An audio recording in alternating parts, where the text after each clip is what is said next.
I'm about to drop a hot 16. No, actually, I'm about to spec out a whole app without touching my keyboard. Just with my mouth, like I'm Dougie Fresh or Biz Marquee. Watch me make the music with my mouth, Biz. You have been talking to AI like it owes you money, but there's an easier way, and it's been sitting in your pocket the whole time. Well, in my case, it's been sitting on the desk. Now, before we jump in, I want you to stick with me for 30 seconds, and I'm going to give you 5 things that you can try with Claude Voice right now that nobody is showing your ain't to them. Then, I'm going to build something live off the top of the dome like I'm rocking the microphone. This series right here, this is called Summer School. So if you have been thinking about getting into AI, maybe you're a little bit timid, maybe you tried some stuff, or maybe your system's not really working out, stick with me. The next 90 days in Summer School, I am teaching you all the cool things that you can do with AI, real stuff for real people, no nerd card needed, no special tech. Doesn't matter if I'm not a techie person, you can do this. As a matter of fact, for this one, if you can send a voicemail,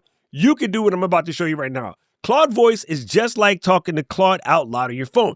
It talks back to you though, and that's it. If you can leave a voicemail again, you can do this. No nerd card required. Now let me give you those 5 things so at least you walk away with something dope that you can do today. Number 5. Number 1, brain dump on the move. Something I do all the time. Driving, walking the dog, doing the dishes. Just talk your ideas out and let Claude catch them. I love this one of my favorites. Number 2. You can have it explain stuff to you while your hands are busy. Ask it how something works. While you're making some food, ask it how this ingredient makes this taste better, right? It's just like having a podcast that answers you back. Number 3, rehearse something hard out loud. If you want to answer an awkward email or raise a tough question to somebody or have a question with your kids, about that thing, right? Have the conversation with Claude first. Let it help you figure out, make sure you say the right things. Because nothing like walking away from a conversation and go, oh man, I wish I had said that. It's very low stakes and you get to do it out loud before it really counts. Just like in the movie where they be in the mirror going, hi, my name is Dave. I thought I'd ask you out. You've seen it in the movie. It's very cliche. Number 4, I gotta check these fingers. Talk through a tough decision. Just like rubber duck it. Say something out loud and let it ask you questions. That's what we're going to do today. That's one of my favorites, right? That also works really, really well. And then number 5, 5 minutes of funk. This ain't no junk. Office hours. It's just like having real deal office hours with somebody like me, right? Ask it things. Ask it again. There's no dumb questions. There's no waiting your turn. And you don't have to worry about nobody judging you. Just have it in Claude, all right? Now, here's what we're going to do. We're going to jump into Claude. We're going to go into demo mode real quick, and let me show you what I mean. Okay, so I got this crazy idea, right? We're not really going to build something through today. We're just going to have it walk through the idea process. It's kind of like thinking out loud. It's kind of like Rakim. I'm thinking of a master plan, right? So I'm going to do a brief, just as if I was talking to a developer, right? If I was going to hire a developer to build what I'm going to build today, this is the same thing, but rather than talking to any weird contractors, we're going to talk to Claude. So I'm going to hit the little Claude voice button here. Hey, Claude, I have a couple of questions that I would like to ask you, right? What is a really cool way to make a coffee journal that's actually useful? I've seen some of these ones that you could buy. I've seen things that people have built. I've tried building one in Notion, but the big hang up is capture. Like when I capture it, right? So I want to build something, maybe like a web app that I can maybe start with local, maybe move it to a web server later. But I want to have a coffee journal where I can keep track of the beans I'm buying, the things I like, maybe even the pour over recipes or how I made certain drinks with it.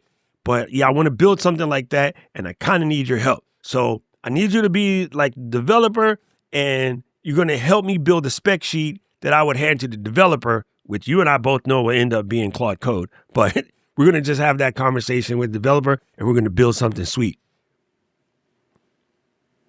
Hey, Doc, I love this. So you're basically saying the friction point is always that moment right after you pull a shot or finish a cup, right? You're not going to remember the details later if you don't capture it immediately.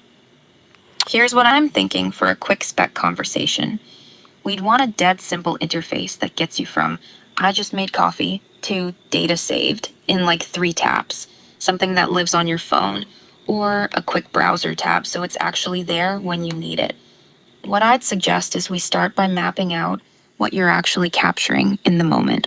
Are we talking just a quick rating and notes, or do you want to log things like brew method, water temperature, grind size, all that stuff. And then separately, are you wanting a dashboard view where you can browse your history and spot patterns? Once we nail down what the core capture flow looks like, we can build a spec that Claude Code can run with. Should we start there? Yeah, let's think about this. Let's think about what we would capture on entry in the first place. One of the first things I do, like top level, is various beans, right? And so I'm thinking like I'll buy some beans from Perk. Perk is a killer coffee company that's in Brooklyn, New York, and they make some really good beans, right? There's several that I like from there, but they often go in and out because, of course, beans are in season, different locations, where they got them from. So if I go back to Perk to say reorder some beans, I want to be able to remember what I purchased the first time. So I'm thinking things like maybe I can send a picture of the bag, maybe I can just give the URL from when I purchased it, or maybe even send in the invoice or the shipping document from where it comes from and have it build sort of that database of the things that I've bought, right? And then on each one of those record pages, maybe I would talk about how I liked it, what my ratings were. Do I have any specific notes? Add a little date to that. And especially, like you suggested, how I brewed it. What do you think about that? Yeah, that's smart because you're solving two problems at once. You've got a product catalog layer where each bean entry is basically a little dossier, bag photo, purchase link, maybe invoice details, so you've got that receipt trail. And then on top of that, you've got tasting notes stacked on each bean as separate entries with dates and brew methods. That way you can see, okay, I bought Perk's Ethiopian in March. I pulled 3 different shots with it, rated them differently, tried it as pour over once. So the capture flow for a new bean would be snap a photo of the bag or paste a link, maybe upload an invoice if you're feeling thorough. Then separately, after you brew, you're creating a little tasting entry tied to that bean, date, brew method, temperature if you're logging it, your rating, notes. The coffee journal becomes both a shopping reference and a flavor diary at the same time. One question though, when you're building that bean record, are you thinking you'd manually type in details like roast date, Oregon, roaster notes, or are you hoping the system could maybe scrape some of that from the invoice or URL? Because that changes what the developer needs to build. That's a very fire question. I'm thinking I would probably like, the user interface to be buttons that people could click. Maybe I'm tapping something, maybe I'm sliding a slider in places where there's a percentage. Like, for instance, brew temperatures, there's only a certain amount of range, right? Maybe I just slide the slider to adjust the brew temperature. And then for the beans, we're going to have everything from blonde roast all the way up to dark roast or French roast or something like that. Maybe that's just a little, some sort of UI that makes it easy to input. Of course, me, when it comes time to putting in those notes, they're just going to be voice captured, which I can just use the Apple, dictation thing that's built into my phone or Whisperflow or something of that nature.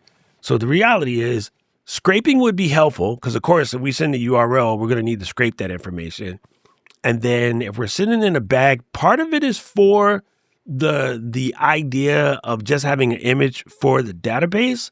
But if it wouldn't make the cost too prohibitive, yeah, why not scrape what it can from the bag? Okay, now we're talking. So you've got this really smart capture strategy. Buttons and toggles for the structured stuff. Roast level, brew method, temperature with sliders, and then voice notes for the subjective flavor stuff. That's going to keep friction super low because you're not typing, you're just talking into your phone like you normally would. On the scraping side, yeah, if someone sends a Perk URL, the system grabs the roast level, origin, maybe the roaster's tasting notes from their product page. And if they upload a bag photo, optical character recognition could pull text off the label, roast date, origin info, that kind of thing. The image still lives in the database as a visual reference, but you're getting extra data layers without asking the user to manually type. Here's what I'm thinking for the spec structure so far. We've got a bean section where Each entry is a product with metadata, photos, and sourcing info. Then a separate tasting log that ties to each bean and captures brew method, temperature, roast level rating, voice notes, and a date. Should we sketch out what the actual pages look like? Like, what does the main dashboard show you? And then what's the flow when you're creating a new tasting entry? Yeah, I'm thinking that I like to walk away with two things. One would be a handoff document I could give to Claude Design so it can put together the wireframe or, just basically what the UI would look like. And then I would take that plus whatever handoff document that we can hand to Claude Code and have it start building it out. So if we could convert those into something like a markdown file that I could paste into those two things, that's a good start. We could always come back and flush this out further. Perfect. So we're building two markdown handoff docs, one for Claude Design with the wireframe specs and UX flow, and one for Claude Code with the technical requirements and data structure. That way, design can mock up the interface and code can start building the actual thing. Let me pull together what we've mapped so far into those two documents. Give me just a quick second to organize this into something you can paste directly into those projects. Okay, here's what I'm thinking for structure. It's going to be working for a little minute, but I wanted you to see, fam, I wanted you to see that. As a matter of fact, I just accidentally interrupted this conversation. Hold on, let me stop this for a minute. I'm going to have to go back and finish that up. But I just wanted you to see what happens. Listen, without knowing anything, I legit just had a conversation with Claude, and Claude was able to help me build some things out. Now, you know what we'll do? Continue this series. Hey, I'll go in, I'll build something. I'll take those two documents and we'll run them into Claude Design. We'll save that for a different video, and then we'll take it into Claude Code and we'll just try to build something. But I just wanted you to see right there. That's the whole lesson, fam. That is the whole lesson. Get your phone out. Start having these conversations, the things that you have been trying to do, you've been thinking about. You've been like, I need to bounce this idea off of somebody. Yo, bounce it off your bestie over here. And this is a good way for it to learn how you think and learn how you talk and understand how you communicate. That way, when you start having deeper conversations with it, it understands you better and you get less of the weird artifacts and less of artifacts is a different thing. You get less of the weird hallucinations that everybody talks about. To me, this is one of the cheat codes that not enough people do with their particular tool. Again, Gemini could do this. ChatGPT technically does it the best, but I just like the way Claude, designs things and build things. I like the way Claude codes, so I use Claude. But yeah, go give yours a try. Let us know what type of conversations you're having with your little AI buddy and continue to march from there. And if you like this video, family, press the like button, press subscribe button, ring that notification bell. It's very important. If you know somebody that's been tapping around AI and they kind of need to learn more, send them over to the summer school playlist, which I will link down below, because that is the fastest way to get this information into the hands of somebody that needs it, including if that somebody is you. Now, right about now, the algorithm is going to show you another video they think you should watch, and I agree with them. I need to know everything, who and the what and the where, I need everything. Trust me, I hear what you're saying, but act like it's new what you're telling me. I'm curious, George, I hop in the Porsche, it's 5 and a horse, I'm ready for war, I'm coming for throats, to turn to a ghost, I need to know everything. Now you be surprised at the info you get is by letting them talk, so I'm letting them talk.